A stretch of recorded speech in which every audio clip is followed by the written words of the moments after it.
okay na yung 30 years na nagsama kami ng right breast ko. Wala, ganun talaga. I have to let it go. Katatapos ko lang maligo mga sis and tinatamad ako magkilos-kilos kaya humiga muna ulit ako. While nagpapahinga ako, sasagot ako ng ibang mga comment. B, di ba lumiit na siya? Bakit tinanggal talaga lahat? Actually, frequently asked question to kahit ng mga relatives ko, yan din yung question sa akin. And friends, ganyan. Bakit daw pinatanggal ko lahat or ng buo? Okay. Kasi ganito yan mga sis. Case to case basis kasi yan. Di ba may tinatawag tayong lumpectomy at saka mastectomy. Yung lumpectomy, bukol lang yung tatanggalin. Then yung mastectomy, buong breast ang tatanggalin. Actually, hindi siya applicable sa akin yung lumpectomy kasi dikit siya sa skin ng right breast ko. So, affected yung skin area. Besides, meron ding, dikit din siya sa chest wall ko. So, high risk kapag buko lang yung tatanggalin kasi hindi masasama pati yung ugat. Kumbaga may maiiwan. Cancer na siya . Alam naman natin na ang cancer is nag-create niya ng panibagong ugat, roots. Which is na yun ang dapat iwasan para hindi siya makalangoy sa ibang parts ng organ. May mga options naman sa akin yung doctor ko, yung surgeon ko, kasi since I'm just 30 and baka daw ma-conscious ako sa body ko if tatanggalin na yung buong right breast ko.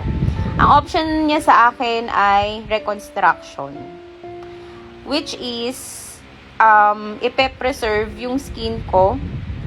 Parang tatanggalin lang yung lahat ng laman dun sa right breast ko. Tapos, yung affected skin nga na cancer na din is tatanggalin lang yun. Then, papalitan ng silicone. Mga sis, hindi naman ako artista. And hindi rin naman siya nagmamatter sa trabaho ko kung may breast pa ba ako or wala na. So, it depends. It depends talaga sa sa role mo sa buhay, sa pagkakakitaan mo or sa preference mo, ganun.